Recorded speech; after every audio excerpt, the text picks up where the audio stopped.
हमको कोई प्यार नहीं करता। भिखमंगों को कौन प्यार करता है? भगवान को देखो, सब प्यार करते हैं, बिना देखे कर रहे हैं। क्यों? क्योंकि वो दाता है। तुम दाता हो, हम है भिखारी। हम काहे भिखारी है?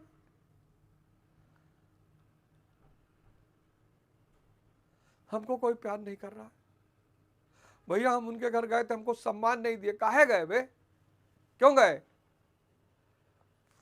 भैया हम नेताजी के साथ गए थे सेल्फी लेने, हमको धक्का दे दिया। बहुत अच्छा किया, तुमको जूते से मारना चाहिए। वो तो तब पर भी बड़ी शराफत दिखाए जो तुमको सिर्फ धक्का दिए। तुमको जूते से मारना चाहिए, जूते से। क्यों गए बे सेल्फी लेने? तुम्हारे नाना लग रहे बे। कहाँ गए हो सेल्फी लेने?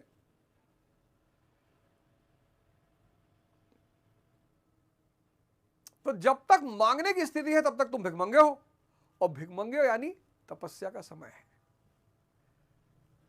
और फिर जब मन सध जाए तो उसको मत छोड़ना, तो उसको उस दिशा में गतिमान रखना। आनंद आने लगा, जीवन परिवर्तित होने लगा, और फिर आप जिस मुकाम पे चाहोगे वहां पहुंच जाओगे।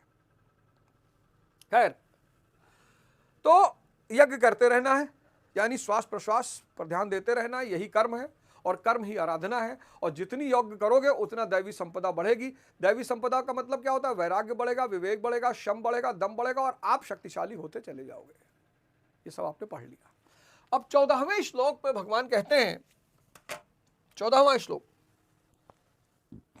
न माम कर्माणि लिम्पन्ति न मे कर्म फले स्पृहा इति माम यो अभिजनाति कर्म भिरम सबद्धते। क्योंकि कर्मों के फल में मेरी स्पृहा नहीं है। मैं यही बात कहता हूं, कर्म का फल नहीं होता, ज्ञान का फल होता है। कर्म का फल नहीं होता। रिक्शा वाला, भट्ठे का मजदूर,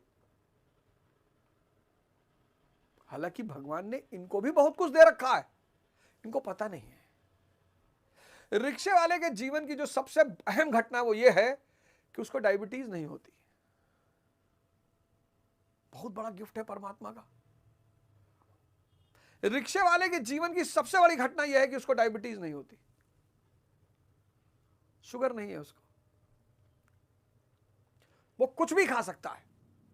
और जीवन में सभी सुखों में एक सबसे बड़ा सुख है कुछ भी खाना।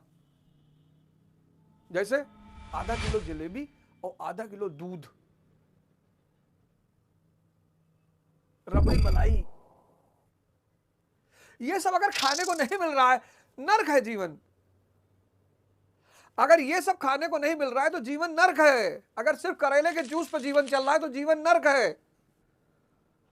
ये भी एक आनंद है, आधा किलो जलेबी और आधा किलो दूध, और कम से कम 250 ग्राम रबड़ी मलाई, छोला भटूरा। ये सुख नहीं है। लेकिन इस रिक्शे वाले को समझाया कौन कि भाई तुझको भी भगवान ने बहुत कुछ दिया है, और जितना मिठाई खाने की क्षमता उतनी शरीर में ताकत, और जितनी शरीर में ताकत उतना इंद्रिय सुख। शुगर का पेशेंट सिर्फ शुगर से थोड़ी लड़ता है, नपुंसकता से भी लड़ता है। शुगर का पेशेंट सिर्फ शुगर से नहीं लड़ता, नपुंसकता से भी लड़ता है। भाई शुगर अंदर जाएगी ही नहीं, ऊर्जा कहां से बनेगी?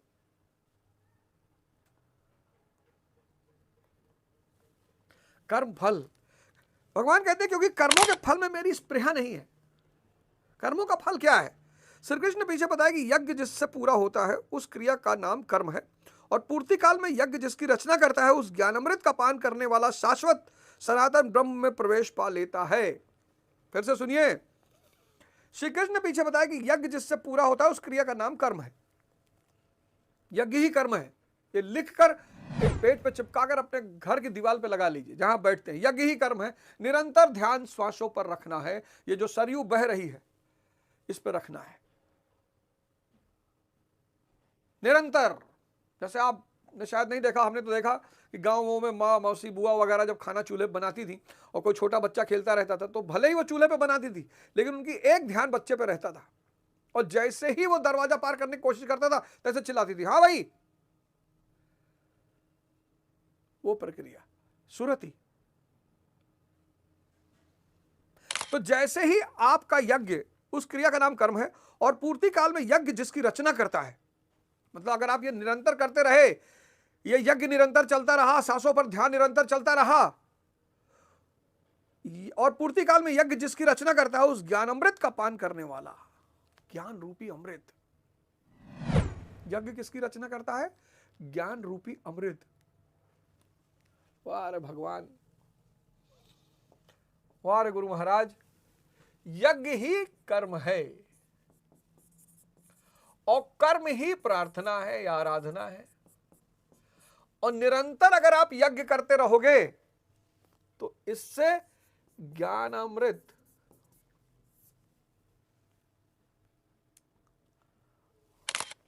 उस ज्ञान अमृत का पान करने वाला शाश्वत सनातन ब्रह्म में प्रवेश पा लेता है। कितना बड़ा सूत्र, 2-4 लाख करोड़।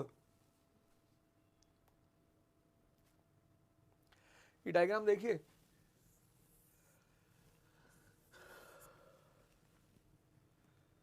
आ जाइए धर्म के रास्ते पर। ये वाला धर्म नहीं जो बाहर लड़ाई कर रहे हैं, नाम बदल दो दुकान का, ये सब तो होना है।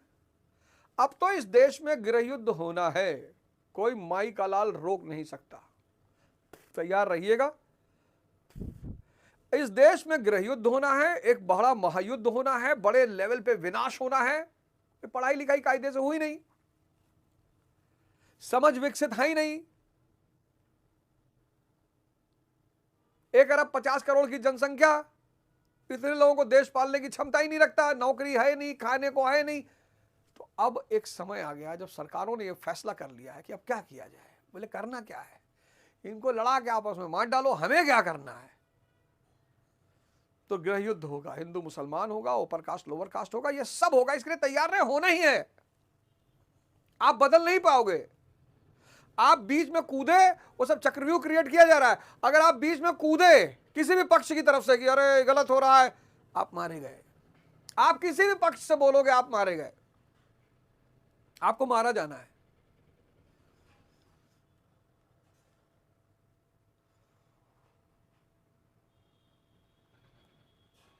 संसाधन सीमित है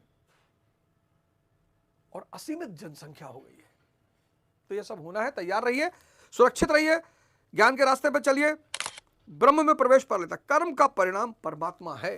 क्या बात है। ज्ञान, श्वास प्रश्वास की विधि, श्वास प्रश्वास की विधि,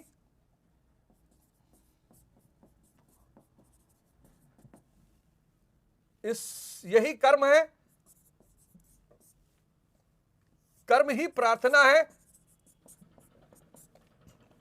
क्या प्रदान करता है? ज्ञान अमृत।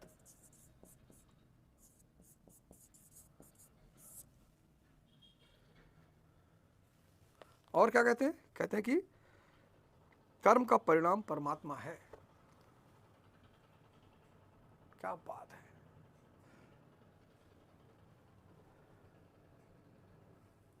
कर्म का परिणाम परमात्मा है। ये यज्ञ कितनी बड़ी चीज है। ये लाइन बस यहीं पर गीता खत्म। अब इसके आगे आप नहीं भी जाओगे तो भी कोई बात नहीं। कर्म, मंदिर जाना चाहिए, एकदम जाना चाहिए। भाव होगा ना। मस्जिद, मंदिर, गुरुद्वारा, चर्च, यहां एक विशेष प्रकार का भाव पैदा होता है। मैं अभी हरमंदिर साहब था, गोल्डन टेम्पल। सर इतना मजा आया 1 घंटा ध्यान करके, क्योंकि सब ध्यान की अवस्था में थे।